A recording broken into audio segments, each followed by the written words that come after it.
Galera, a reta final de preparação, DPOC exacerbada, vai cair na tua prova no final do ano. Então presta atenção nessa questão para você gabaritar tudo lá. Vamos lá.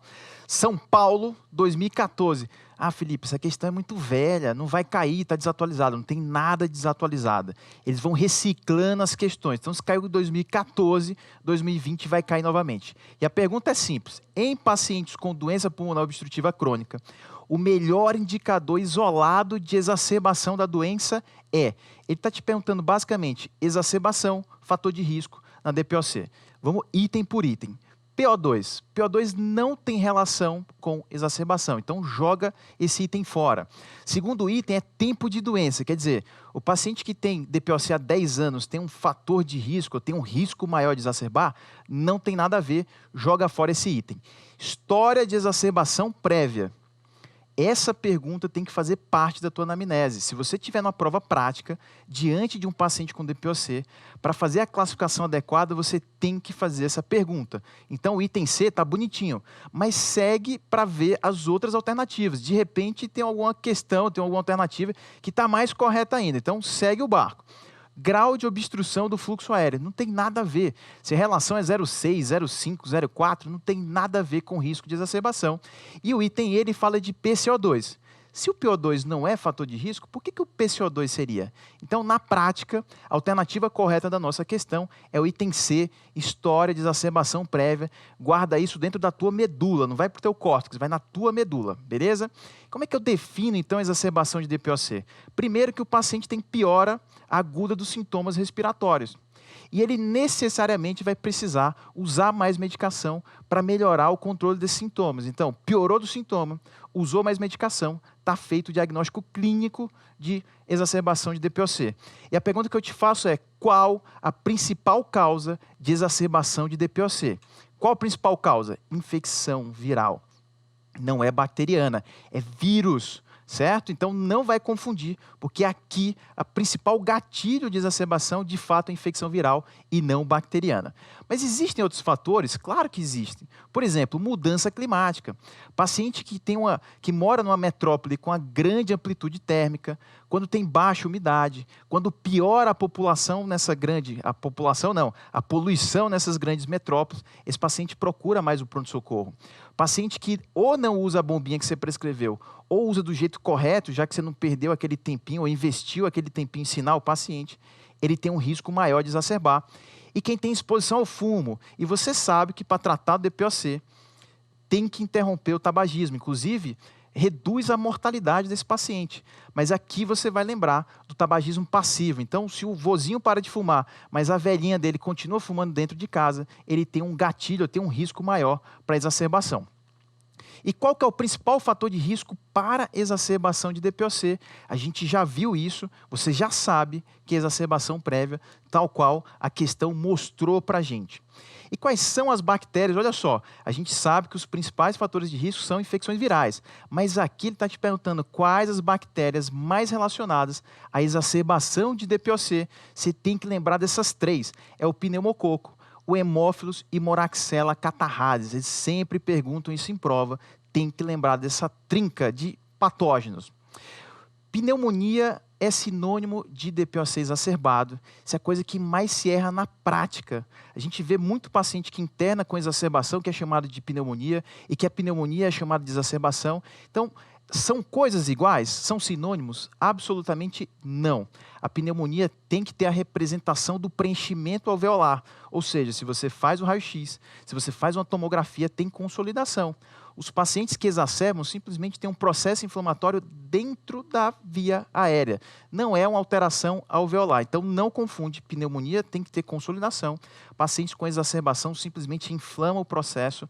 A exacerbação é uma piora do processo inflamatório dentro da via aérea. Beleza? Então, vamos para a próxima questão para vocês ficarem treinados e gabaritarem tudo no final do ano. Então, aqui vem de Barros Barreto, João Barros Barreto, 2017, questão fresquinha. A doença pulmonar obstrutiva crônica é uma doença frequente. O sujeito ele deu um Ctrl+C, Ctrl+V. E aí você vai ficar cansado no meio da leitura. Então, cuidado, porque essa questão ela é fácil, mas você vai se perder no meio da leitura. Então, vem comigo aqui devagar. Prevenível, tratável, heterogêneo em sua apresentação clínica e evolução. caracterizada por obstrução ao fluxo de ar, persistente e geralmente progressiva, você já se dispersou no meio desse enunciado gigantesco, segundo o documento oficial da Sociedade Brasileira de Pneumologia. Em relação à doença, é correto afirmar que, em resumo, ele está te perguntando algo sobre DPOC, você pode simplesmente jogar fora esse enunciado. Então, vamos item por item. Item a presença de reversibilidade aguda ao broncodilatador em teste de espirometria permite discriminar a asma da DPOC, sendo raro que a asma e DPOC coexistam. Esse item é capcioso. Vou te dar um dado importante. Um terço dos pacientes com DPOC, eles em algum momento da vida apresentam resposta broncodilatadora positiva. Então já quebra, já cai por terra esse conceito. E 2, paciente asmático que fuma, ele pode ter um overlap das duas doenças, que a gente chama de ACOS, overlap. Então esse item está incorreto porque pode haver somação dessas duas entidades. E não necessariamente o fato de ter um BD positivo exclui DPOC. Beleza? Vamos para o item B. O uso de corticoide sistêmico em pacientes com DPOC é indicado apenas aquela palavra demoníaca que tem que ficar no dicionário das palavras que você tem que ter muito cuidado. Nunca, jamais, sempre. Então, cuidado com essa aqui. Mais uma vez, é indicado apenas durante as exacerbações que requerem tratamento hospitalar. Está errado. Quando o paciente exacerba e não fica internado, ele pode fazer uso do corticoide sistêmico. Então, uma nuance, mas se você ficasse atento às palavras malditas, você ia desconfiar desse item e ia para o próximo, beleza? Vamos lá. Associação de broncodilatadores de longa duração, de ação, quer dizer, até a alternativa está mal escrita, com corticoides inalatórios, preferencialmente em uso em dispositivo único, são a base do tratamento da DPOC estável. Aqui, muito cuidado, porque um dos paradigmas que mudou na DPOC é que hoje em dia a gente lança mão muito menos de corticoide inalatório do que no passado. Até porque o uso de corticoide inalatório pode estar relacionado à pneumonia adquirida na comunidade. Então, esse item está incorreto. Hoje a gente usa menos corticoide do que no passado, uma baita de uma mudança de paradigma que aconteceu ao longo dos últimos anos. E vamos para o item D, vamos ver se de fato esse está correto. Os fatores associados com mau prognóstico da exacerbação de DPOC são hipercapnia. Todo paciente que está hipercapnico, ele é mais grave por natureza. Inclusive, você vai fazer um tratamento especial por conta disso. Hipoalbuminemia. Paciente desnutrido tem um pior prognóstico. História de exacerbações anteriores. Quem exacerba no passado, exacerba mais no futuro. Hipertensão pulmonar. Sempre que você se deparar, seja lá qual for a doença, com hipertensão pulmonar, você já sabe de antemão que o prognóstico é pior. Se for uma doença fibrosante, tem HP, tem hipertensão pulmonar, esse paciente ele é mais grave. Alternativa correta, item D, e você fez a questão de modo inteligente. Você foi excluindo item por item, e é isso que eu quero que você faça na sua prova.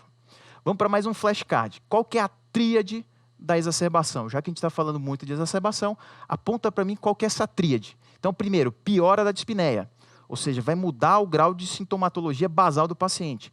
Aumento de expectoração, e essa expectoração muitas vezes fica purulenta, amarelada, esverdeada. Então, isso você vai ter que buscar ativamente no paciente, beleza? E olha só que interessante, quando é que você interna o paciente que exacerba? Isso é muito cobrado em prova. Então, aquele sujeito que tem sintomas graves, paciente que chega em insuficiência respiratória, não tem como você mandar para casa insuficiência respiratória.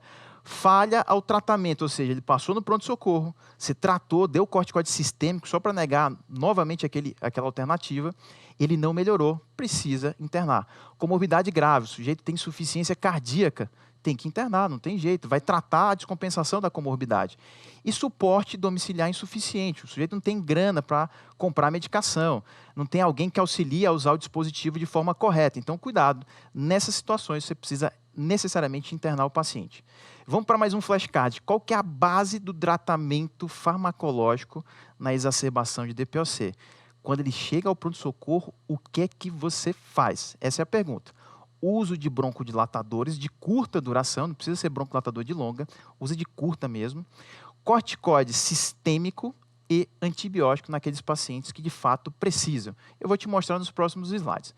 A PCR, proteína C reativa, deve ser utilizada como critério para introdução de antibiótico na exacerbação de DPOC. Pergunta capciosa que você não vai mais errar, porque não precisa. Não existe um marcador laboratorial que define se a gente dá ou não antibiótico. É aquela tríade, é aquele contexto que define, principalmente quando o paciente tem aumento da secreção e essa secreção é amarelada ou esverdeada. Nesse cenário, a gente não tem dúvida que precisa dar antibiótico. Quando devemos prescrever antibiótico na exacerbação de DPOC? Já te dei um baita spoiler, você não pode errar mais essa pergunta. Quando que a gente dá antibiótico? Escarro purulento, exacerbação grave, ou seja, o sujeito ele chega com o uso de musculatura acessória. O sujeito falha ao tratamento inicial e precisa de VNI. Muitas vezes precisa de intubação direta. Então, cuidado. Tem muita secreção, está purulenta, ou é muito grave que vai direto para a UTI. Esse paciente precisa tomar antibiótico, beleza? Qual que é a via preferencial? Eles adoram fazer essa pergunta. Qual que é a via preferencial para a administração de corticoide sistêmico na DPOC exacerbada? Não cai nessa casca de banana. Você pode dar via oral ou pode dar endovenoso. É a mesma coisa. Se o paciente estiver acordadinho, orientadinho, bonitinho, dá por boca mesmo, não tem o menor problema. O tempo de ação vai ser absolutamente o mesmo, dando por via endovenosa ou por via oral. Você só não pode dar oral para um paciente que está rebaixado ou que tem alteração hemodinâmica, beleza? Aí é outro cenário. Vamos adiante. Quais são os fatores de mau prognóstico desses pacientes? Qual que é aquele sujeito que eu sei que vai internar e vai ter um pior prognóstico? Idade, o vozinho se dá mal. Aquele paciente desnutrido, a gente já viu isso, ou seja, MC baixo. Quem tem comorbidade grave, aquele paciente que é coronariopata, ele pode inclusive infartar durante a exacerbação, não é infrequente. Quem já teve exacerbação prévia, principalmente exacerbação grave, que foi para UTI, precisou de ventilação mecânica. E aqueles pacientes, olha só, o uso de oxigenoterapia na alta. O sujeito teve um distúrbio VQ tão importante que ele ficou hipoxêmico. Se ele não usava O2 e foi de alta usando oxigênio, se prepara, porque esse paciente, de fato, ele tem um pior prognóstico. Vamos para a nossa saideira para você acertar tudo. Você não pode errar nada de DPOC exacerbado, porque está tudo nessa aula. Então, vamos lá. Fundação Beneficência Hospital de Cirurgia. Hospital de cirurgia, mas a questão é de clínica médica. Então, vamos lá. Um paciente com diagnóstico de doença pulmonar obstrutiva crônica, evolui a 3 dias, ou seja, agudo, com piora de tosse, de expectoração agora purulenta. Ele já está te dando todas as dicas. Associada a piora de espinéia agora em repouso, espinéia progressiva, agudo, mudança dos sintomas. Com isso, você já pode diagnosticar a exacerbação. Chega ao pronto-socorro lúcido e orientado. Essa é a informação mais importante que você precisa guardar. Lúcido e orientado, porque isso vai guiar teu tratamento. Com frequência respiratória de 38, esse cara está respirando super rápido, uso de musculatura acessória, ou seja, ele está precisando recrutar mais músculo para conseguir resolver ou aumentar o trabalho respiratório por conta dessa obstrução. E ele satura em ar ambiente 88%. O murmúrio vesicular é difusamente reduzido, com sibilos finos difusos bilaterais. Assinale a alternativa correta. Caso bonitinho, que você precisa ficar atento a isso que está aqui no slide. Ó. Lúcido e orientado. Frequência respiratória de 38. Esse cara está respirando super rápido e está recrutando musculatura acessória para conseguir respirar. É nisso que você vai responder corretamente essa questão. Então vamos lá. Item A. Por se tratar de paciente com exacerbação de DPOC, está totalmente contraindicada. Essa palavra ela é maligna. Totalmente. Já fica com a pulga atrás da orelha. Contraindicada a oxigenoterapia pelo risco de narcose. Se o paciente está hipoxêmico, você não dá oxigênio do jeito correto, obviamente, ele vai morrer de complicação da hipoxemia. Rasga fora esse item. Vamos para o B. Ventilação mecânica não invasiva só pode ser, cuidado, só pode ser indicada após gasometria. Quer dizer, o sujeito chega grave, aí o gasômetro fica no 15º andar, você vai pedir para o interno coletar a gaso, ir lá no 15º andar e voltar antes de oferecer VNI para o paciente. Não faz sentido, é só usar bom senso, beleza? Vamos para a alternativa C. Na ausência de melhora clínica significativa com oxigenoterapia cautelosa, essa é a palavra-chave, cautelosa, e broncodilatadores, que a gente sabe que é assim que se trata a exacerbação, a ventilação mecânica não invasiva está indicada para aliviar a dispneia e prevenir a necessidade de tubação traqueal. Tá lindo, o texto tá lindo. É a mais longa. Se você deu branco e entrou em pânico, é a mais longa. Lembra das nossas regras, beleza? Então, guarda que essa, a princípio, está corretíssima. Vamos para o item D. A terapêutica inicial não pode ser estabelecida antes da realização do raio-x. Quer dizer, às vezes você está no pronto-socorro, pede o raio-x, o sujeito só faz no dia seguinte. Até lá você não trata. Não faz sentido. Se usar o bom senso, você já jogaria essa fora. Vamos para o último item. Como os glicocorticoides sistêmicos têm ação instantânea, corticoide tem ação instantânea, ele vai atuar lá dentro da célula, modificando no núcleo da célula. Você acha que é instantâneo isso? Não tem nada a ver. Se você usasse bom senso, você marcaria o item correto dessa alternativa. Item C, bonitinho, e vamos para a próxima. Pergunta que te faço: quais são as indicações de VNI na exacerbação de DPOC? Que é uma terapêutica super importante se você conseguir selecionar adequadamente o paciente. Então, quando que eu indico no paciente com DPOC o uso de VNI? Naquele sujeito que tem um pH menor que 7,35, ou seja, ele está com acidemia e o PCO2 está maior do que 45. É quando você encontra o paciente com exacerbação mais grave, porque ele tem acidemia respiratória, o PCO2 vai estar mais alto. Dispneia grave, quando o paciente está muito cansado, inclusive você pode usar isso como tratamento paliativo. Não é esse caso, mas você pode usar VNI para tratamento paliativo. E quando ele tem hipoxemia persistente, você colocou o O2, titulou, não deu muito certo, põe a VNI que ele pode melhorar. Simples assim, galera, não tem bicho-papão. E quais são as contraindicações, que essa você vai guardar no seu coraçãozinho também, ao uso de VNI, porque isso é muito perguntado em prova. É basicamente isso aqui que você vai guardar. Alteração do nível de consciência. Por que eu chamei a atenção na questão? Porque se o paciente está sonolento, você não deve usar VNI. Isso é pegadinha clássica de prova. Cuidado, sempre que você se deparar com a exacerbação de DPOC, vê se o sujeito está acordado.